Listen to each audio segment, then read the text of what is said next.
सबैलाई हार्दिक नमस्कार। तत्सम शब्द शुद्ध लेखन अभियानका लागि संस्कृत व्याकरणको आधारभूत ज्ञान आवश्यक छ भन्ने अनुभव गरेर यो श्रृङ्खला सुरु गरिएको हो र आज यो 12औं श्रृङ्खलामा संस्कृतका सुबन्त शब्दहरूको बारेमा संक्षिप्त जानकारी दिने प्रयत्न गरिएको छ। यद्यपि संस्कृतका सुबन्त शब्दहरूले नेपालीका सुबन्त शब्दहरूलाई प्रत्यक्ष रूपमा प्रभाव नपारेका होलान्, तर त्यसको अप्रत्यक्ष प्रभाव हामीले विभक्तिहरूमा देख्न सक्छौँ। हामीले रूपहरू चलाउँदैनौँ नेपालीमा, तर ती रूपहरूको प्रक्रिया र त्यसको अर्थ कसरी गर्ने र नेपालीका माध्यमबाट संस्कृतको ज्ञान गर्नको लागि यी सुबन्त शब्दहरूले हामीलाई निश्चय नै प्रेरित गर्नेछन्। र जति पनि हाम्रो नेपालीमा प्रयोग भएका शब्दहरू छन् तिनमा केही विसर्ग हटेर नेपालीमा आएका छन् तत्सम शब्दको रूपमा, केही मकार हटेर नेपालीमा आएका छन्। त्यस्ता शब्दहरूको बारेमा पनि यहाँ केही चर्चा गरिनेछ। पुल्लिङ्ग, स्त्रीलिङ्ग र नपुंसकलिङ्गका एक-एकवटा शब्दहरूको बारेमा यहाँनिर संक्षिप्त चर्चा हुनेछ र अव्ययको सन्दर्भमा पनि केही सामान्य परिचय दिनेछ। आजको यस श्रृङ्खलामा यहाँहरूलाई हार्दिक स्वागत गर्दछु र यहाँहरूले यसभन्दा अघिल्ला श्रृङ्खलाहरू हेरेर आफ्ना मनमा लागेका क्रिया प्रतिक्रियाहरू व्यक्त गरिरहनु भएको छ र आगामी दिनमा पनि यस्ता प्रतिक्रियाहरू प्राप्त भइरहनेछन् भन्ने अपेक्षा राखेको छु। आजको यो श्रृङ्खलामा रहेको संस्कृत व्याकरणको जुन सुबन्तको परम्परा छ, त्यो सुबन्तको परम्परा बुझ्नको लागि संस्कृतमा दुईवटा पदहरू हुन्छन्। एउटा सुप प्रत्यय र तिङ प्रत्यय, जसको अन्त्यमा सुप छन् अर्थात् सु औजस अमौसस टाब्यान भिस गेब्यान भ्यास नसिन भ्यान भास घे हो सुप। यी प्रत्ययहरू 21वटा प्रत्ययहरू छन् र यसले सम्बोधनमा पनि त्यसको प्रभाव पार्छ। प्रथमाको एक वचनलाई सम्बोधन मानिएको छ र द्वितीय द्विवचन र बहुवचन जुन छन् ती सम्बोधनका प्रथमाकै जस्ता हुन् त्यस्तै रहन्छन्। सम्बोधनको एक वचनमा मात्रै परिवर्तित भएको देखिन्छ र यसलाई सुबन्त प्रकरण भनेर, जुन सुप्तिगन्तम पदम भनेर हामीले त्यो पद संज्ञा गर्ने सूत्र थियो। संस्कृतमा दुईवटा मातृपद र सुबन्त र तिङन्त, त्यसमध्ये सुबन्तको प्रभाव क्षेत्र धेरै छ। यसभित्र हामीले जो नेपालीमा पढिरहेका छौँ 9वटा पदवर्गमध्ये 8वटा पदवर्ग यी सुबन्तभित्र पर्छन्। सु औजस आदि गरेका यसलाई सुप प्रत्यय भनिन्छ।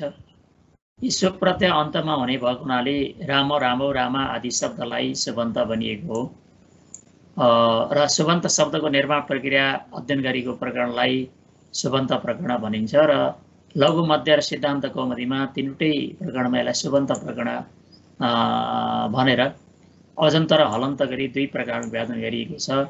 अजन्तलाई पुल्लिङ्ग, त्यसपछि स्त्रीलिङ्ग र नपुंसकलिङ्ग गरेर यी हलन्त, अजन्त पुल्लिङ्ग, अजन्त स्त्रीलिङ्ग, अजन्त नपुंसकलिङ्ग, त्यसपछि हलन्त पुल्लिङ्ग, हलन्त स्त्रीलिङ्ग, हलन्त नपुंसकलिङ्ग गरेर 6 प्रकारमा विभाजन गरिएको छ।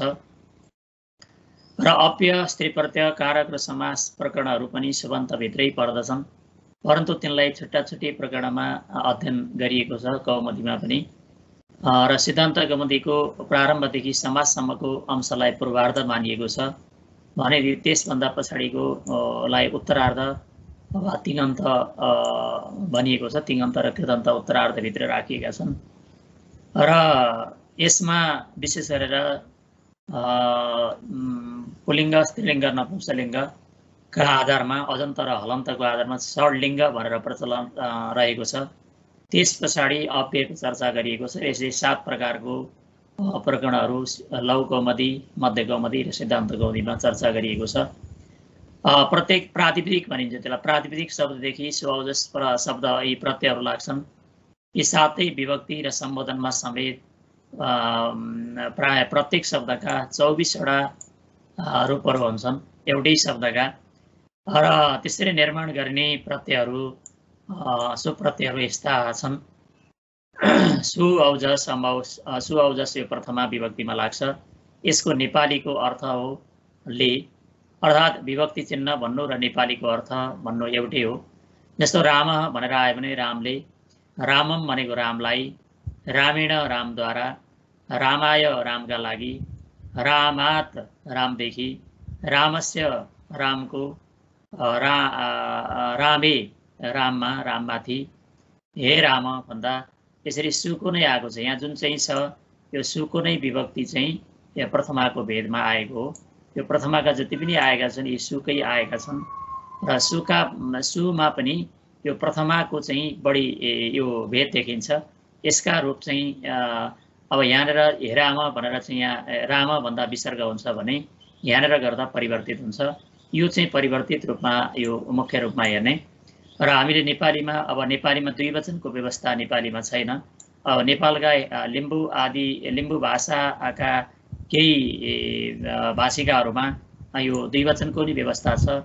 राम, रामले, रामहरूले, रामलाई, रामहरूलाई यसरी नेपालीमा चलाइँदैन। नलाइए पनि यहाँ हरू भनेर लगाइन्छ। तर हरू भनेर लगाउने आधार भनेको यो बहुवचनकै यही आधारमा आएको हो।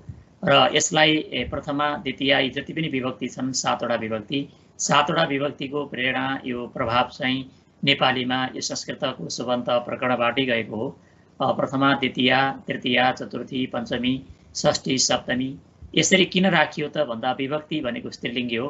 विभक्ति शब्द स्त्रीलिङ्गी भएको हुनाले यहाँ प्रथमा अब नेपालीमा पढ्ने विद्यार्थीहरूले विभक्ति लेख भन्दा प्रथम द्वितीय तृतीय भनेर यसरी गर्दै यो गल्ती गर्ने गर्छन्।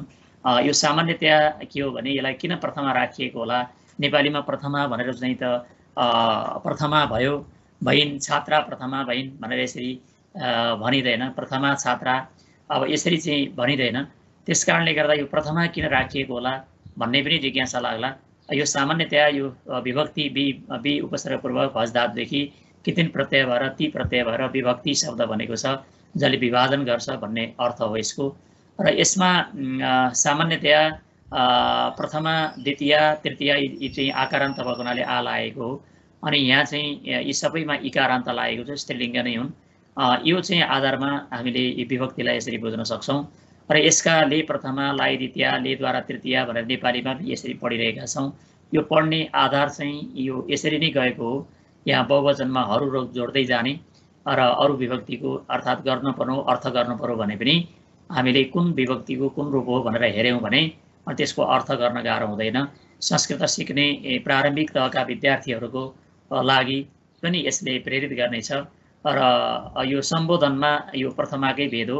कतिपय चाहिँ हाम्रा शिक्षक मित्रहरूले र व्याकरण लेख्ने लेखकहरूले पनि यो गल्ती गर्नुभएको छ कि त्यहाँ विभक्ति भनेर यहाँनिर चाहिँ यो सम्बोधन विभक्ति भनेर दिनुभएको छ कतिपय सन्दर्भमा। अनि षष्ठीलाई अब सम्बन्ध कारक भनेर दिनुभएको छ। यो सामान्यतया यो सम्बोधन चाहिँ प्रथमाकै भेद भएको कारणले गर्दा सम्बोधनी छ भन्ने यो संस्कृतमा सूत्र छ, त्यसले चाहिँ प्रथमा विभक्ति गर्छ। त्यस कारणले गर्दै प्रथमाकै भेद हुन्। र 24वटा रूप भए पनि वास्तविक रूपमा यसमा हेर्दाखेरि हामीले यो द्विवचनका यी दुईटै एउटै रूप हुन्छन् जुनसुकै उसमा। अनि यहाँ यो पनि एउटै भ्याम भ्याम आएको एउटै रूप हुन्छन्। ओस ओस आए पनि यहाँ दुईटै यो अर्थात् संस्कृतमा सामान्यतया चाहिँ यहाँ 3वटा मात्रै रूप हुँदो रहेछन्। द्विवचन पनि संस्कृतमा खिँदै गइसकेको रहेछ भन्ने कुरा यसबाट बुझ्न सकिन्छ। अर्थात् एकवचन र बहुवचन त नेपालीमा पनि प्रयोग छ र द्विवचनको व्यवस्था जुन छ द्विवचनमा पनि सामान्यतया 3वटा मात्रै रूप हुँदो रहेछन्। यहाँ खासै केही फरक हुँदो रहेनछ भनेर हामीले हेर्न सक्छौँ। औ आएका ठाउँमा चाहिँ यो एउटै रूप हुन्छ, भ्याम भ्याम एउटै रूप हुन्छ, ओस ओस यसरी 3वटा मात्रै रूपहरू हुन्छन् यो द्विवचनको व्यवस्थामा। यो हामीले बुझ्न सक्यौँ भने सामान्यतया संस्कृत त्यति गाह्रो हुँदैन। द्विवचनको व्यवस्था छ, यो घोक्न गाह्रो हुन्छ, रूपहरू घोक्न गाह्रो हुन्छ, बुझ्न गाह्रो हुन्छ भने पनि द्विवचन सामान्यतया त्यति गाह्रो हुँदैन।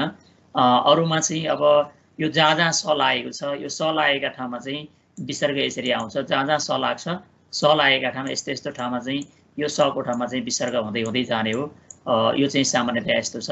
अब यी आधारहरू छन्। अनि सुका ठाउँमा यहाँ चाहिँ यो पनि विसर्ग हुन्छ, सुको चाहिँ उकारको अनुबन्ध लोप भएर यहाँ पनि विसर्ग रहन्छ। यो विसर्गको चाहिँ सम्भावना रहेका यी स्थलहरू हुन्। अनि त्यसपछि यहाँ चाहिँ नाम हुन्छ, यहाँ चाहिँ न हुन्छ, नको ठाउँमा चाहिँ ण हुने चाहिँ स्थिति चाहिँ यहाँनिर चाहिँ यहाँ रहन्छ, यो ण हुने स्थिति। अनि यहाँ पनि रामेण भनेर यहाँ चाहिँ ण हुने स्थिति यहाँनिर रहन्छ, न र ण। अब ङको ए हुन्छ, ङ पनि यहाँ लोप हुन्छ, ङसीमा पनि अस रहन्छ, ङसीमा पनि अस रहन्छ, ङीमा चाहिँ इ रहन्छ। यस्तै तरिकाले यो रहने हुन्। र यहाँ सुकमा पनि चाहिँ सु मात्रै रहन्छ पछि गएर।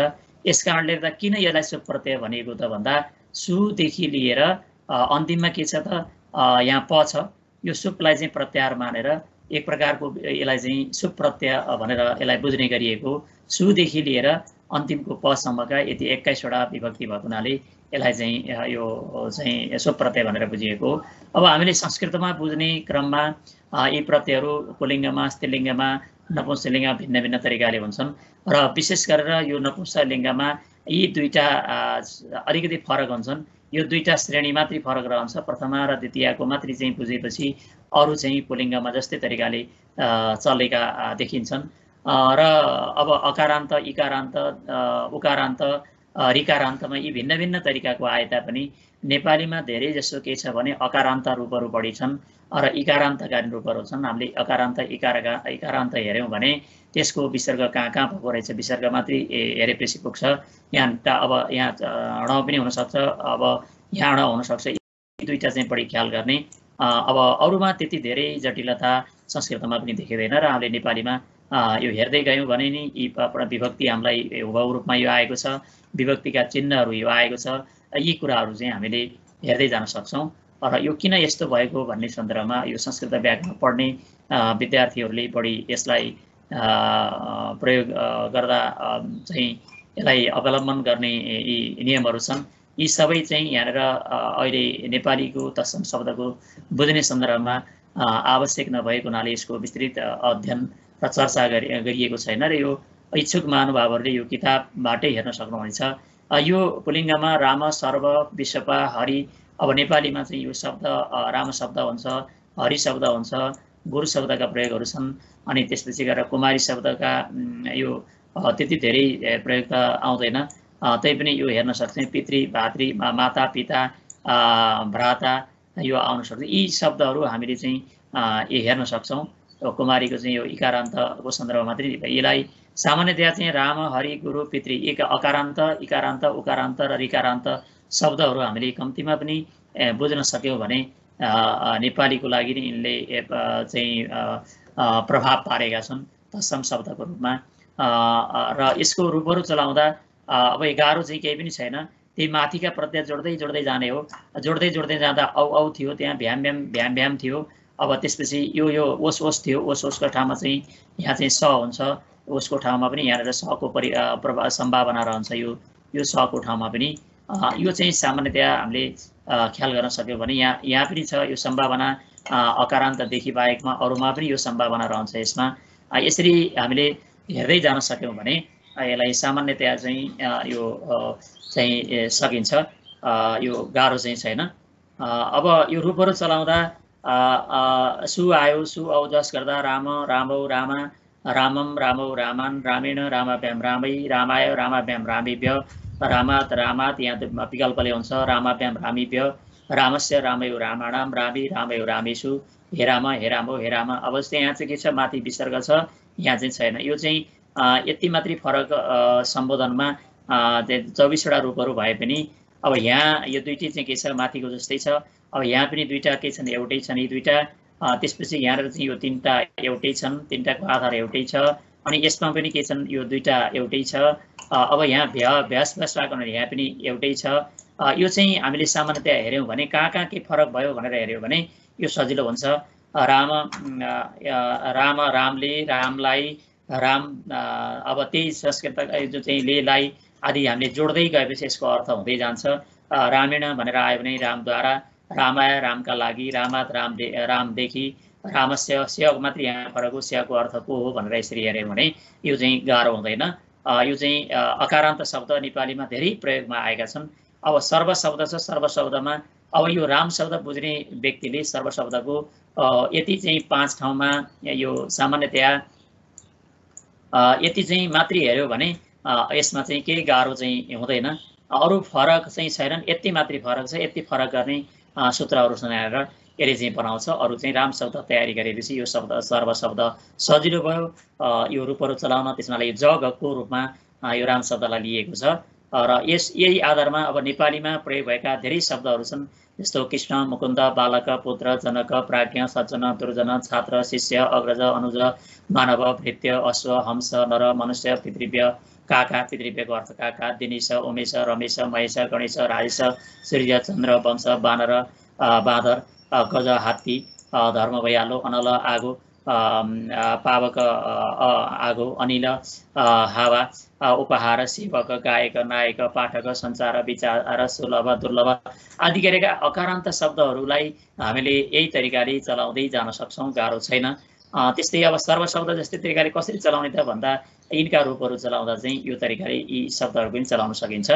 अब यसमा चाहिँ कसरी गर्यो भन्ने बारेमा यी सबै चाहिँ प्रमाणसहित यो आधारसहित चाहिँ यहाँ क्रमिक रूपमा यी सूत्रहरू दिएका छन्। यो नेपालीमा ठ्याक्कै यसको चाहिँ अब सुबन्त शब्दको यसरी सुबन्तमा भएका शब्दहरूको यसरी ठ्याक्कै प्रयोग भएको देखिँदैन। अब यसलाई चाहिँ हामीले संस्कृत जसले पढ्न चाहनुहुन्छ, बुझ्न चाहनुहुन्छ, उहाँले यी कुराहरू हेर्नुभयो भने सहज रूपमा सक्नुहुनेछ, गाह्रो चाहिँ छैन। अब आकारान्त शब्दमा पनि विश्वमा यी शब्दहरू अब संस्कृतमै मात्रै सीमित छन् र त्यस्तै हरि शब्द छ। अब इकारान्त यो हरि इकारान्त र उकारान्त शब्दका चाहिँ सिद्ध गर्ने यो चाहिँ सूत्रहरू एकै प्रकारले राखिएका छन्, गाह्रो छैन। अब यो अकारान्त पढेपछि इकारान्त शब्दहरूमा अलिकति भिन्नता छ। अब यहाँ चाहिँ यो म त जहाँसुकै जोडिन्छ म आइहाल्छ। अब यसमा चाहिँ यो औ हुन्थ्यो, यहाँ चाहिँ इ हुन्छ। इ हुँदा बित्तिकै पूर्व श्रवण हुँदाखेरि चाहिँ इ भयो, यहाँ चाहिँ उ भयो। यहाँ चाहिँ औका ठाउँमा पूर्व श्रवण भन्छ, अगाडि जे छ त्यस्तै दीर्घ गर्ने हो। दीर्घ गर्दै गर्दा यो परिवर्तन हुँदै यहाँ हरिमा चाहिँ विसर्ग छँदैछ। राममा हरै, हरि, हरय यसरी चाहिँ गुण भएर आदेश भएर यसरी भएको हो। रामानमा पनि यहाँ नआयो, यो दीर्घ भयो। यसरी चाहिँ भीष यहाँ चाहिँ रामै थियो, यहाँ भी आयो, भीषको विसर्ग भयो। भ्यास भ्यास गाह्रो छैन। हरिणाम रामाणाम जस्तै तरिकाले हो। रामेशु जस्तै हरिसु हो। अब हरियोमा चाहिँ हरि ओस हुन्छ, यहाँ चाहिँ इक्वेन्सले एन्ड सन्धिको आधारमा भएको हो। यसरी भएको छ। भ्याम भ्याममा केही गाह्रो छैन, माथिको रामाभ्याम जस्तो तरिकाले हो।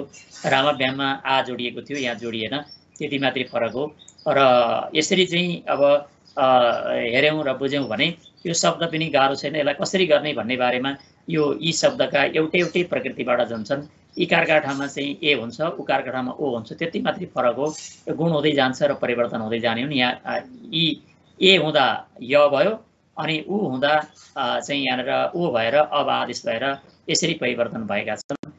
यो चाहिँ यस्ता तरिकाका शब्दहरू पनि नेपालीमा धेरै प्रयोग भएका छन्। कवि, अग्नि, मुनि, विधि, निधि, गिरी, पाणी, हात है, बलि, ऋषि, भूपति, नेपति, पशुपति, प्रजापति, कपि, बाँदर, अरि, शत्रु, अतिथि, रवि, रश्मि आदि गरेका इकारान्त शब्दहरूलाई हामीले यसरी हेर्न सक्छौँ। त्यसै तरिकाले उकारान्त जस्तै गुरु शब्द जस्तै अब विदु, भानु, कृषाणु, शम्भु, शिशु, तरु, शत्रु, बाहु, विष्णु, मृत्यु, मृत्यु, पशु, ईशु, वेणु, प्रभु, विभु, बिन्दु, इन्दु, परशु, धातु, जन्तु आदि गरेका चाहिँ शब्दहरूलाई पनि यही तरिकाले हेर्न सक्छौँ। यो गाह्रो छैन। यसलाई अब राम शब्ददेखि अतिरिक्त चाहिँ नयाँ सूत्र के लागे त यी शब्द सिद्ध गर्दा भन्ने बारेमा यिनको यसमा चर्चा भएको छ। यी सूत्रहरू छन्, यसरी भएको भन्ने बारेमा यहाँ क्रमिक रूपमा दिएको छ। यसलाई तपाईँले जो संस्कृतको केही जिज्ञासा राख्नुहुन्छ, यी शब्द कसरी बने, सामान्यतया केही नीति श्लोकहरूको अर्थ कसरी लगाउने भन्ने बारेमा नि तपाईँले सरसर्ती चाहिँ यो हेरेर तपाईँले सामान्य खालका विद्या ददाति विनयम विनयाद याति पात्रताम पात्रत्वात् धनमाप्नोति धनात् धर्म तथा सुखम भनेको छ। यस्ता चाहिँ सामान्य सरल नीति श्लोकहरूको अर्थ लगाउनको लागि तपाईँले यो सरस्वती यो हेर्नुभयो भने पनि यो कुन विभक्तिको होला, त्यसमा लेलाई आदि कुन विभक्ति लाग्यो भनेर त्यसरी हेर्दै जानुभयो भने यसलाई चाहिँ संस्कृतको अर्थ गर्न अनि संस्कृतका कतिपय महत्त्वपूर्ण चाहिँ भनाइहरू हुन्छन्, ती शब्द ती चाहिँ भनाइहरूको अर्थ गर्न पनि तपाईँलाई गाह्रो हुने छैन। नेपालीमा जसले अब निबन्ध विद्यार्थीले निबन्ध लेख्ने क्रममा पनि कतिपय चाहिँ संस्कृतका यस्ता उक्तिहरू राखेर चाहिँ सिक्न चाहन्छन् र शिक्षकहरूले नि सिकाउन चाहनुहुन्छ। त्यस्तो बेलामा ठ्याक्कै भनेको के हो भनेर चाहिँ अर्थ आएन भने पनि तपाईँले यसरी चाहिँ अलिअलि जिज्ञासा राखेर हेर्दै जानुभयो भने यो चाहिँ सकिन्छ, सम्भव छ। अब इकारान्त शब्दहरूको कहाँ के छन् भन्ने बारेमा छ। यो दीर्घ इकारान्त अनि त्यसपछि दीर्घ उकारान्तको शब्द त्यति धेरै प्रयोग चाहिँ नेपालीमा त्यति आउँदैन। अब त्यसपछि गएर ऋकारान्त शब्दहरू छन्। ऋकारान्त शब्दहरूको जस्तो माता, मातरौ, मातर, पिता, पितरौ, पितर, यो तरिकाले छन्। यहाँ मातृ शब्दको यहाँ चाहिँ मातृ हुन्छ, अरू फरक पर्दैन। मातृ हुन्छ, यहाँ चाहिँ यो मातृ हुन्छ, यहाँ न चाहिँ हुँदैन, यति मात्रै फरक हो यो स्त्रीलिङ्गी भएको कारणले गर्दा। अब पिता, पितरौ, पितर, पितरम, पितरौ, पितृन्, पित्रा, पितृभ्याम, पितृभि, पित्रे, पितृभ्याम, पितृभ्य, पितुः, पितृभ्याम, पितृभ्य, पितुः, पितृ, पितृणाम, पितरि, पितृ, पितृषु, हे पित। अब यहाँ चाहिँ माथि र तल चाहिँ सम्बोधनमा यति फरक भयो, अरू गाह्रो छैन। यो चाहिँ अब यदि मातृ शब्दको चलाउनु पर्यो भने यहाँ मात्रै फरक हुन्छ, किनकि स्त्रीलिङ्गमा पुल्लिङ्गमा मात्रै नकार गर्छ भनेको छ। यो स्त्रीलिङ्गी भएको हुनाले यसमा चाहिँ नकार गर्दैन, त्यति मात्रै फरक हो। त्यस्तै धाता, धातारो, यहाँ चाहिँ आ हुन्छ, यहाँ अ भएको छ, यहाँ आ भएको छ, त्यति फरक। अब धाता, धातारौ, धातारा, धातारम, धातारौ, धात्रिन, अरू चाहिँ तरिका यस्तै तरिकाले जाने हो, गाह्रो छैन। यति मात्रै फरक हुने हो। यसमा चाहिँ यो धात्रा, धाता, माता, नेता, नेता, अब नेता, नेतारौ, नेतार, यिनमा पनि आकारान्त जुन चाहिँ आएको छ, जो चाहिँ यो पितृ शब्द, यो चाहिँ यो तृण आदि प्रत्यय भयो। त्रिच आदि प्रत्यय भएको ठाउँमा चाहिँ यो त्रिच प्रत्यय भन्छ। त्रिच प्रत्यय हुँदा नेता हुन्छ, अब कर्ता हुन्छ, स्रष्टा हुन्छ, द्रष्टा हुन्छ। यस्ता शब्दको रूप चलाउँदा चाहिँ यो तरिकाले चलाउन सकिन्छ र अरू चाहिँमा त्यति भिन्नता हुँदैन, यति मात्रीमा फरक हेर्ने। यसै पितृ शब्द र धातृ शब्द अर्थात् आकारान्त त्रिच प्रत्यय जो नेता, कर्ता, भर्ता, हर्ता आदि शब्दका त्रिच प्रत्यान्त छन्, तिनको रूप चलाउने सन्दर्भमा यसमा आकार छ, यसमा आकार छैन, त्यति मात्रै हेरियो भने गाह्रो छैन। अरू तल चाहिँ एउटै तरिकाले यसका रूपहरू चल्छन्। अब यसका नेपालीमा आउँदा त्यो चाहिँ त्रिच प्रत्यान्त भएको हुनाले भ्रातृबाट भ्राता आयो, मातृबाट यो ससमा बाहेक भनेको, सस भनेको तृतीयाको, यो 2 को 3 मा बाहेक भनेको हो। ससको अर्थ चाहिँ अब माथि चाहिँ तालिकामा चाहिँ यो सुप्रत्यय तालिकामा चाहिँ यो हेरिएको छ, अर्थात् द्विवचनको चाहिँ द्वितीयको बहुवचनमा यो फरक पर्छ, अरू एउटै हुन्छ। भ्रातृ, भ्राता आयो, जामातृ, ज्वाइँ आयो, देवरी, देवर आयो, ने, नर आयो, यो तरिकाले हेर्ने। अब त्रिच प्रत्यान्त शब्द छन्, जस्तो नेता, नेत्रीबाट नेता, दृष्टिबाट द्रष्टा, भोक्तृबाट भोक्ता, श्रोता, श्रोता, श्रोतारौ, श्रोतारः सावधानतया शृण्वन्तु, हे श्रोताहरू हो, सावधानपूर्वक चाहिँ तपाईँले सुन्नुहोस् भनेर चाहिँ यो चाहिँ भनिन्छ। वेत्ता, वेत्ता, योद्धा, कर्ता, भर्ता, हर्ता, यसरी त्रिप्रत्ययमा आ लगाएको। अब किन चाहिँ नेपालीमा त आको रूपमा आएको छ, यो चाहिँ अब यो तत्समको रूपमा आयो, चाहिँ यसरी चाहिँ गरियो। तर यसको प्रातिपदिक भनेको चाहिँ के हो, यसरी रूप चलेका हुन्। अब मातृ शब्दको पनि पितृ शब्द पनि प्रातिपदिक भनेको यो हो, अनि यो अब हामीले चाहिँ यो पद भनेको यो हो। अब नेपालीमा चाहिँ आकारान्तकै रूपमा आए पद नै नेपालीमा चाहिँ प्रातिपदिक भएर आए, तर यसको रूपहरू चल्दा यसरी गर्ने। अब यसमा कुन सूत्रले कसरी गर्यो भन्ने बारेमा यहाँ क्रमिक रूपमा यसका विशेष सूत्रहरू पनि दिइएको छ, यसलाई धेरै चाहिँ यसमा लागेका छैनन् यो पुल्लिङ्गको सन्दर्भमा। अब रह्यो स्त्रीलिङ्ग प्रकरणमा। अब अजन्त स्त्रीलिङ्गमा चाहिँ सामान्यतया जस्तो रमा आयो, सीता आयो, सीता आदि शब्दका रूपहरू चलाउनु पर्यो भने अब यसमा चाहिँ सामान्यतया अलिकति भिन्न हुन्छ। यो एउटा आकारान्त शब्द तपाईँले हेर्नुभयो भने जति पनि हाम्रा नामहरू छन्, नामहरू भएका आकारान्तका शब्दहरू धेरै छन् स्त्रीलिङ्गीहरू, र इकारान्तका शब्दमा पनि यो स्त्रीलिङ्गीमा हेरिनेछ। अब रमा, रमे, रमा, सीता, सीते, सीता, सीताम, सीते, सीता, सीतया, सीताभ्याम, सीताभि, सीतायै, सीताभ्याम, सीताभ्य, सीताया, सीताभ्याम, सीताभ्य, सीताया, सीतयो, सीतानाम, सीतायाम, सीतयो, सीतासु, हे सीते, हे सीते, हे सीता।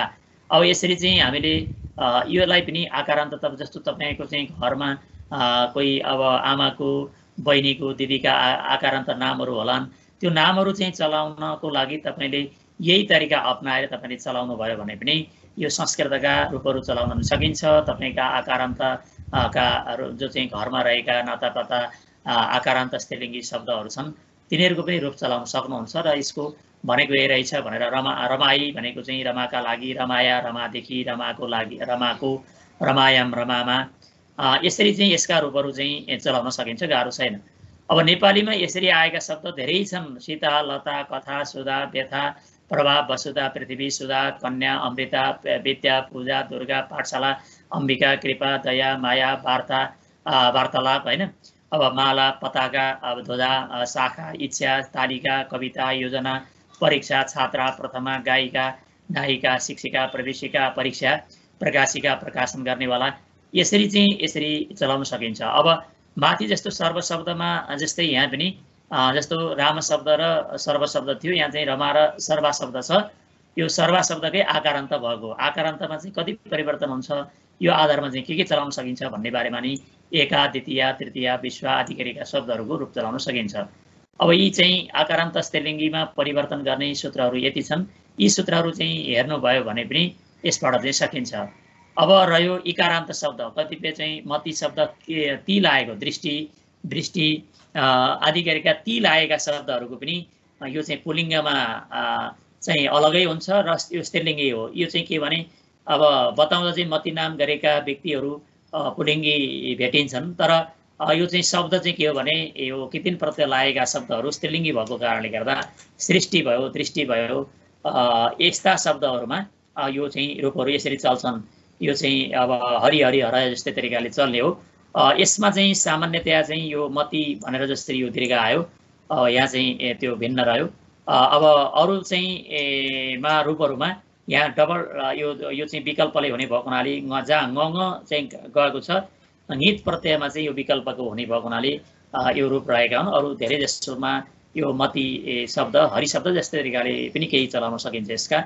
अब सरस्वती छ कसैको नाम, गौरी छ, अब कुमारी छ आदि गरेका इकारान्त जुन चाहिँ शब्द छन् त्यस्ता शब्दहरूको रूप चलाउनको लागि चाहिँ सरस्वती छ कसैको, सरस्वती, सरस्वत्यौ, सरस्वत्य, सरस्वतीं, सरस्वत्यौ, सरस्वत्यः, सरस्वत्या, सरस्वतीभ्यां, सरस्वतीभिः, सरस्वत्यै, सरस्वतीभ्यां, सरस्वतीभ्यः, सरस्वत्या, सरस्वतीभ्यां, सरस्वतीभ्यः, सरस्वत्या, सरस्वत्यो, सरस्वतीनां, सरस्वत्यां, सरस्वत्यो, सरस्वतीषु, हे सरस्वती। अब यहाँ चाहिँ ह्रस्व हुन्छ है, यहाँ चाहिँ के छ भने त्यो दीर्घ छ। अनि यदि सम्बोधन गराउनु पर्यो भने के हुन्छ भने यहाँ चाहिँ ह्रस्व हुन्छ, यति फरक हेर्ने। अब यहाँ गल्ती गरेछ भन्ने पनि लाग्ला, तर यो अम्बार्थ नद्यु ह्रस्व भन्ने एउटा सूत्र छ, त्यसले गर्दा यसलाई के गर्छ ह्रस्व गरेको छ। अब यही आधारमा तपाईँले इकारान्त यदि शब्द छन्, प्रायः सो आकारान्त र इकारान्त शब्द नेपालीमा बढी प्रयोग भएका देखिन्छन्, यिनलाई रूपहरू चलाउन यसरी सकिन्छ। अब इकार कितिन प्रत्यय अन्त्यमा भएका शब्दहरूको हामीले रूपहरू चलाउँछौँ, जस्तो नीति हुन्छ, कृति, स्थिति, मिति, गीति। स्थिति हामीले चाहिँ मिति भन्छौँ नि, मिति पनि स्त्रीलिङ्गी हो, मा धातुबाट कितिन प्रत्ययबाट यो चाहिँ इत्तो भएर यसरी चाहिँ मिति हुन्छ। गीति अब स्मृति, वृत्ति, पुष्टि, तृप्ति, ज्ञाति, दाजुभाइ, तुष्टि, प्राप्ति, आहुति, विभूति, बुद्धि, वृद्धि, सृष्टि, दृष्टि, भक्ति, अब दृष्टि, क्रान्ति, शान्ति, भ्रान्ति, कान्ति, यति, गति आदि गरेका यो इकारान्त जुन छन् यो मती शब्द जस्तो तरिकाले छन्। यो कितिन प्रत्यय जहाँ हुन्छ, कितिनको ती रहन्छ नेपालीमा, ती मात्रै रहन्छ। यसको नेपालीमा गर्दा यसलाई चाहिँ प्रकृत प्रत्यय सुनाउँदा ती मात्रै भनेर गरिन्छ। यो चाहिँ अब ती गरिया छ।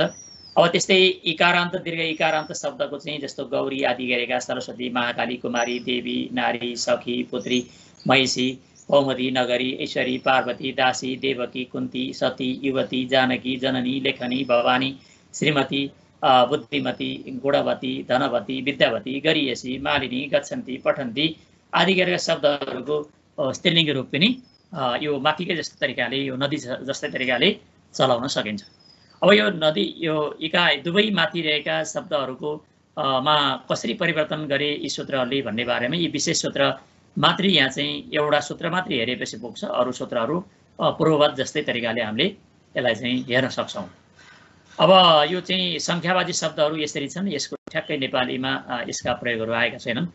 अब यो रह्यो नपुंसकलिङ्ग। अब अजन्त नपुंसकलिङ्गमा सामान्यतया चाहिँ यस्ता शब्दहरूको चाहिँ हामीले चाहिँ सिद्धान्तको यी शब्दहरूको अध्ययन गरेको देखिन्छ।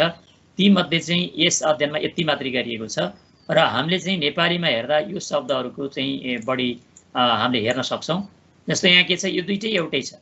यी दुईटाको रूप चाहिँ के छ भने यो नपुंसक लिङ्गमा के हुन्छ भने अब यो प्रथमा र द्विवचनका अर्थात् प्रथमा र द्वितीय दुईटै विभक्तिको एउटै रूप हुन्छ। एउटै रूप भएपछि अब यहाँ अरू शब्द चाहिँ राम जस्तो तरिकाले चल्दछन्, राम शब्द जस्तै तरिकाले चल्दछन् र यो चाहिँ त प्रथमाकै भेद भएको हुनाले यहाँ चाहिँ केही गाह्रो भएन। यो माथिकै भेद भएको हुनाले यसरी माथिकै तरिकाले हेर्ने र यसमा चाहिँ राम शब्द जस्तै तरिकाले अरू सबै शब्द जसरी राम शब्द चलाइयो आकारान्त पुलिङ्ग, यो आकारान्त पुलिङ्ग जस्तै तरिकाले यसका रूपहरू चाहिँ चल्दछन्। राम जस्तै तरिकाले यसका रूपहरू चाहिँ चलाउन सकिन्छ, गाह्रो चाहिँ छैन।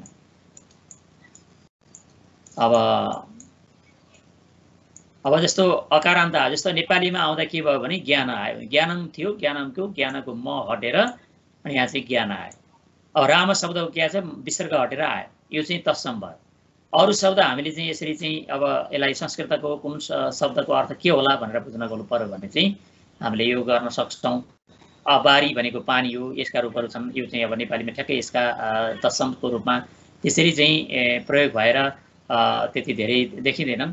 अब हामीले यिनका रूपहरू फलम फले फलानी, धनम धने धनानी, वनम वने वनानी, गृहम गृह गृहाणी, बलम बले फलानी, मौनम मौनी मौनानी, पत्रम पत्रम, पुष्पम पचनम कुसुमम, उद्यानम पुस्तकम, मन्दिरम छत्रम, मानचित्रम, निवेदन पत्रम निवेदन, रत्नम विषम सुवर्णम, मांसम नखम, जलदम नेत्रम, नयनम आँखा, सुखम दुखम, पापम आकाशम, भोजनम आदि गरिएका यस्ता शब्दका रूपहरू चाहिँ हामीले यो तरिकाले चलाउन सकिन्छ।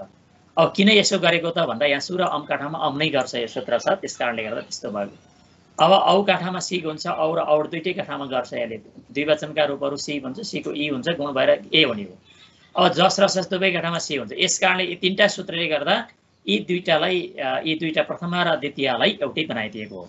यो आधारमा चाहिँ हामीले यो यति मात्रै हेरौँ भने पनि यो चाहिँ यसका चाहिँ सकिन्छ, गाह्रो छैन। अब ददिनी यति यसका त्यति प्रयोग छैनन्। अब हलन्तको चाहिँ अब नेपालीमा आउँदा विद्यार्थी आयो। अब विद्यार्थी भनेर आयो, विद्यार्थीको त यो दीर्घ छ। अब विद्यार्थी भइसकेपछि अब कतिपय चाहिँ इकारान्त लागेको चाहिँ शब्दहरूको हेर्न पर्यो भने त्यहाँनिर चाहिँ पत्रकारिता, पत्रकारी हैन, पत्रकारिता आयो। अब सहकारी आयो। अब यस्तो सन्दर्भमा चाहिँ यहाँ चाहिँ अरू प्रत्यय लाग्यो भने के हुन्छ, त्यो रस्व हुन्छ। विद्यार्थी हो, विद्यार्थीमा न हट्छ, हटिसकेपछि के हुन्छ, अब पत्रकारिता, इमान्दारिता अब प्रयोग गर्छौँ, त्यो सामान्यतया होइन। अब यस्ता चाहिँ यी आयो, मानौँ अब प्रतियोगिता आदि गरेको अलग प्रतियोगी आयो। प्रतियोगी आयो, प्रतियोगी आइसकेपछि अब यसलाई चाहिँ प्रतियोगी भन्दा चाहिँ के भयो, त्यहाँ चाहिँ प्रतियोगी भन्दा यी चाहिँ दीर्घ रह्यो, प्रतियोगी भन्दा। प्रतियोगिता भन्दा चाहिँ अब त्यसलाई पनि दीर्घ लेख्ने गरिन्छ। त्यो चाहिँ भ्रम बस, किनकि प्रतियोगी भएको कारणले गर्दा त्यहाँ त्यसरी चाहिँ त्यो प्रतियोगीको यी दीर्घ लेखेको कारणले गर्दा त्यहाँ प्रतियोगितामा पनि यी दीर्घ लेख्ने गल्ती विद्यार्थीले गर्न सक्छन्। त्यस्तोमा चाहिँ सामान्यतया प्रतियोगिन शब्द हो। प्रतियोगिन शब्दको चाहिँ विद्यार्थी जस्तै प्रतियोगिन शब्द हो। यो तरिकाले चाहिँ त्यहाँनिर अब सामान्यतया नेपालीमा हेर्दा यस्ता आधारलाई यो विद्यार्थी शब्दले पनि केही प्रेरित गर्न सक्छ। अब महान शब्द हो, महान शब्द महानता भनेर चाहिँ महान शब्द महानता भनेर यसरी प्रयोग गरिन्छ। महान यो के हो भने महत शब्दको यो महानता यस्तो चाहिँ हुँदैन है। महानता चाहिँ नेपालीमा प्रयोग गरिन्छ। यो गर्ने चाहिँ के भने महत शब्दबाट, महत भनेको चाहिँ प्रातिपदिक हो, महान चाहिँ यो सुबन्त भयो। महानबाट ता प्रत्यय लाएर महानता हुँदैन, महानता हुँदैन। अब यसलाई गर्दा महत शब्द हुन्छ, महतबाट ता लागेर महत्ता यस्तो हुन्छ। यसको चाहिँ वास्तविक रूप चाहिँ के हो भने महत्ता हो। त छ अनि एउटा त हलन्त भयो, अर्को ता लाग्यो, यो महत्ता हुन्छ। महानता हुँदैन, महानता चाहिँ हुँदैन। यो चाहिँ महत शब्द हो। यस्ता शब्दहरू पनि यो वास्तविकता हेर्न सकियो भने सजिलो हुनेछ। यो चाहिँ यो अब श्रीमान आयो। श्रीमानको चाहिँ श्रीमत शब्द हो, श्रीमत शब्द हो। श्रीमत अब यसको चाहिँ श्रीमत अब कसैको चाहिँ श्रीमान भयो। अनि श्रीमानको चाहिँ अब स्त्रीलिङ्गमा चाहिँ के हुन्छ, श्रीमती हुन्छ। श्रीमतीमा चाहिँ ई लाग्छ, ई लागेर श्रीमती भएको। श्रीले युक्त भएको भन्ने अर्थ, श्रीमान भनेको लोग्ने मात्रै होइन, श्रीले युक्त भएको भन्ने अर्थ। अब अहिले श्रीमान श्रीमती लेख्न छाडेर हामीले के गर्यौँ, श्री मात्रै लेख्न थाल्यौँ। अब त्यो विवाह भएको हो कि होइन कि विवाहित अविवाहित भनेर श्रीमान र श्रीमती लगाउँदा बित्तिकै त्यहाँनिर थाहा हुन्थ्यो। अब श्रीमान लगाउँदा बित्तिकै फलानुको चाहिँ लोग्ने भनेर बुझ्न थालियो भनेर त्यो छोटाइयो।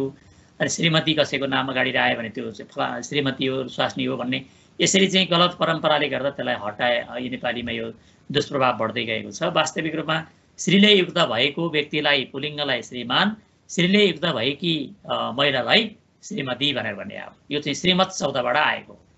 मतबाट मान भयो अनि मतबाट चाहिँ ई लाग्दा मती हुन्छ, यसरी चाहिँ गएको। यो चाहिँ तरिकाले चाहिँ हेर्ने। अब कतिपयलाई यो भ्रम यति छ कि श्रीमती भन्दा दीर्घ छ, त्यसमाले यहाँ मती चाहिँ ह्रस्व लेख्ने, श्रीमती किन दीर्घ लेख्ने भन्ने पनि कतिपय यो भ्रम छ। यो नबुझ्दा त्यस्तो भ्रम हुने हो। अब यहाँ श्रीमान श्रीमन्त श्रीमन्त यो चाहिँ अब यो उसमा लाग्ने मात्रै हुन्, यसका धेरै चाहिँ छैनन्। अब यस्ता शब्दहरूमा भन्छन् विद्या मतबाट विद्या मतिमान शक्तिमान कान्तिमान, मतबाट मान लाग्छ, सबै ठाउँमा मान हुन्छ। अनि बत आएपछि बान हुँदै जान्छ। यसमा माथि जुन चाहिँ छ अब यो बुद्धिमान, बत आएपछि बान हुँदै, जस्तो मतिमान शक्तिमान कान्तिमान धीमान गोमान आयुष्मान विद्यावान गुणवान दयावान, अब भवत भवान रूपवान धनवान ज्ञानवान यशस्वान, अब प्रतिभावान है, प्रतिभावान चरित्रवान बलवान शान्तवान नतवान लब्धवान दृष्टवान, यसरी चाहिँ हामीले यसका रूपहरू हुन्छन् भनेर हेर्न सक्छौँ। यो चाहिँ पुलिङ्गको। अब स्त्रीलिङ्गमा सामान्यतः यसका ठ्याक्कै अब नेपालीमा प्रयोग आएका छैनन्। हलन्त नपुंसलिङ्गका पनि नेपालीमा त्यस्तो चाहिँ आएका छैनन्। अब हेरौँ अव्यय प्रकरण। अव्यय भनेको चाहिँ खर्च हुनु, अव्यय भनेको चाहिँ नाश नहुनु भनेको अर्थ। शब्दका पनि रूपहरू चल्छन्, शब्दले पनि के भने आफ्नो रूप फेर्दै जान्छन्। अर्थात् हामीले चाहिँ 24वटा रूप फेर्दै गए। माथि हेरियो शुभ ओजस राम रामो रामा भनेर जसरी आए ती रूपहरू फेर्दै गए। तर अव्ययमा के हुन्छ भने आउँदा बित्तिकै 24वटाको माइनस हुन्छ। 24वटा प्रत्यय चाहिँ आउँछन्, आउन त आउँछन्, आउँदा बित्तिकै के हुन्छ अव्ययादाप शुभ भन्ने सूत्र छ। त्यो सूत्रले के भन्छ अव्ययदेखि रहेका सम्पूर्ण 24वटैको लोप गरिदिन्छ। 24वटैको लोप गरिसकेपछि के हुने भयो, जस्ताको तस्तै रहने भयो। अब जन्मदा जस्तो थियो त्यस्तै भयो, त्यसका विकृति केही पनि भएन। त्यसले हलचल अरू परिवर्तन केही दिन सक्ने सम्भावना रहेर पनि अव्ययादाप शुभले के गरिदियो, त्यसको चाहिँ त्यसका शुभ प्रत्ययको सबैको लोप गरिदिएको हुनाले यसलाई चाहिँ यो शुभन्त मानिएको हो र शुभन्तभित्रै पर्छन् यो। र अव्यय सिद्धान्त कौमुदीको अव्यय प्रकरण 6वटा सूत्रहरूको अध्ययन गरिएको छ। सबै शुभ प्रत्ययको लोप हुने विषयमा चर्चा गरिएको छ। त्यो सबै शुभ प्रत्ययको त्यो अव्यय प्रकरणको स्वरूप र अव्ययका सबै शुभ प्रत्ययको लोप हुन्छ भन्ने पढिएको छ। अनि स्वरादिगणमा चाहिँ यो चाहिँ 85वटा पढिएको छ। चादिगणमा चाहिँ 73वटा पढिएको छन् यी शब्दहरू। अब यी मध्ये चाहिँ अब हामीले चाहिँ प्रातः भन्छौँ, किन यहाँ विसर्ग लाग्यो? प्रातः शब्द छ, यस्ता शब्दहरूमा चाहिँ विसर्ग लाग्दै गएको। यो लाग्ने चाहिँ आधार भनेको संस्कृत व्याकरणकै परम्पराबाट यी आएका हुन्। यसलाई चाहिँ हामीले हेर्दै जान सक्छौँ। यो लाग्ने आधार भनेको चाहिँ प्रातर आयो, पुनरायो, उच्चैस आयो, निचैस आयो। यहाँनिर चाहिँ के भइदियो भने यसलाई चाहिँ ससल आयो, जहाँ चाहिँ र छ स छ त्यस्तो ठाउँमा विसर्ग लाग्यो। जस्तो पुनः आयो, नेपालीमा प्रातः भनेर लेखिन्छ, प्रातःकाल भनिन्छ, पुनः भने भनिन्छ। अनि त्यसपछि चाहिँ अब त्यस्तै यी प्राय जसो लेखिन्छ। यो चाहिँ यस्ता तरिकाका शब्दहरू चाहिँ नेपालीमा प्रयोग भएका छन्। यिनको आधार चाहिँ अर्थात् यो प्रातःले प्रातःलाई यसरी चाहिँ रूपहरू चल्दैन, पुनः पुनःलाई प्रायलाई यसरी चाहिँ हुँदैन। यस्ता यो आधार चाहिँ संस्कृतको अव्यय प्रकरण हो। र जति पनि हामीले स्वर वर्ण पढेका छौँ तिनलाई पनि अव्यय मानिएको छ।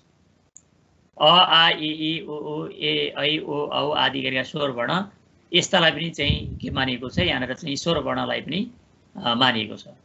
अनि प्रायः चाहिँ यी तद्धितान्त शब्दलाई पनि कतिपय तद्धितान्त शब्दलाई पनि अब कुत्र भनेको कहाँ, अब कुत्र आयो, कुत्र भनेको कहाँ आयो, कहाँ भन्दा चाहिँ यो चाहिँ कहाँको चाहिँ इह भनेको यहाँ, अब सदा भनेको सधैँ, अधुना भनेको अहिले, इदानीम अब थाल यथा। अब यस्तै तरिकाको चाहिँ यहाँ नेपालीमा प्रयोग भएका शब्दहरू प्रायशः आयो, अल्पशः क्रमशः आयो। यसलाई चाहिँ क्रमशः हेर्न सकिन्छ। अब नेपालीमा जुन क्रमशः छ, यो क्रमशः पनि चाहिँ यो तरिकाले चाहिँ यो त चाहिँ आएको छ। यी शब्दहरूलाई हामीले हेर्न सक्छौँ। अब यसको चाहिँ परिभाषा के हो त? अव्ययको परिभाषा के हो भने सदृशम त्रिशिलिङ्गेषु सर्वासु च विभक्तिषु वचनेषु च सर्वेषु यन्न वेति तदव्ययम्। तदव्ययम् यहाँ चाहिँ अर्को य पनि छ है, तदव्ययम् है। अब त्रिशुलिङ्गेषु भनेको तिनै लिङ्गमा एउटै हुने, अनि सर्वासु च विभक्तिषु भनेको सम्पूर्ण 7वटै विभक्तिमा पनि एउटै हुने, सदृशम भनेको एउटै हुने। अनि सम्पूर्ण चाहिँ सर्वेषु वचनेषु भनेको सम्पूर्ण वचनमा पनि एउटै हुने। अनि यत भनेको जुन न वेति भनेको जसको विकार हुँदैन, परिवर्तन हुँदैन, तद भनेको त्यसलाई अव्ययम भनेको अव्यय भनिन्छ भन्ने यो चाहिँ यसको परिभाषा हो। यो चाहिँ त्यसै कारणले गर्दा अव्ययलाई जस्तो नेपालीमा चाहिँ अब 9वटा चाहिँ पदवर्गहरूमध्ये नामयोगी, क्रियायोगी, संयोजक, निपात, विस्मयादिबोधक यी 5वटालाई अव्यय वर्गभित्र राखिएको छ। ती अव्यय वर्गमा परिवर्तन चाहिँ हुँदैन, किनकि तिनका रूपहरू विभक्ति तिनै लिङ्गमा तिनै वचनमा अनि त्यो चाहिँ खर्च नहुने, तिनका रूपहरू नचल्ने भएको कारणले गर्दा तिनलाई चाहिँ अव्यय मानिएको हो। यो सामान्य खालको चाहिँ यो परिचय मात्रै हो। यसले नेपाली भाषामा प्रयोग भइरहेका शब्दहरूको लागि विभक्ति कतिवटा रहेछन्, विभक्तिमा लाग्ने ती चिन्हहरू जुन छन् तिनको अर्थ कसरी गरिएको रहेछ र हामीले प्रयोगमा ल्याएका अकारान्त, ह्रस्व इकारान्त अनि दीर्घ इकारान्त शब्दको रूपहरू चाहिँ संस्कृतमा मूल के रहेछ, अनि हामीले जुन हलन्त शब्द लेख्छौँ ती हलन्त शब्दको वास्तविक रूप चाहिँ के रहेछ, ती बान र मान भनेर जुन ल्याउँछौँ ती शब्दहरूको खुट्टो काट्ने भन्नका किन काटिएको होला, खुट्टो काट्ने आधार के होला, अनि जस्तो हामीले महत्ता लेख्नुपर्नेमा महानता किन लेखिरहेका होला, महत्त्वमा चाहिँ किन चाहिँ 2टा त लेख्न परेको होला, महत् शब्ददेखि त्व प्रत्यय लाग्यो, एउटा त चाहिँ त महत्मा छ अनि अर्को त्व चाहिँ प्रत्ययमा त रहेको हुनाले 2टा चाहिँ त्यहाँ जोडिएर महत्त्व भएको रहेछ, अनि त हलन्त भएको कारणले गर्दा यसरी गरिएको हो भन्ने केही आधारहरू यसबाट प्राप्त हुन्छन्। र अव्यय भनेको के रहेछ, अव्ययको वास्तविक चाहिँ परिचय के रहेछ भन्ने बारेमा पनि यसले केही न केही दिशानिर्देश गर्नेछ। र यो सामान्यतया परिचयात्मक रूपमा यहाँनिर प्रस्तुत गरिएको हो। जसले संस्कृत पढ्नु भएको छ उहाँहरूले यो कुरा उहाँहरूलाई सामान्य लाग्छ, जसले संस्कृत पढ्न पाउनु भएको छैन, जिज्ञासा छ, उहाँहरूले यस्तै केही आधारहरूलाई ग्रहण गरेर अवलम्बन गरेर अगाडि बढ्नुभयो भने नेपाली भाषामा मैले केही गर्न सक्दिनँ संस्कृत नभएको कारणले गर्दा भनेर डराउनु पर्ने स्थिति रहँदैन। कुनै संस्कृत नपढेको व्यक्ति आयो भने त राम्रैसँग त्यहाँनिर व्याख्या विश्लेषण गरिरहेको देखिन्छ।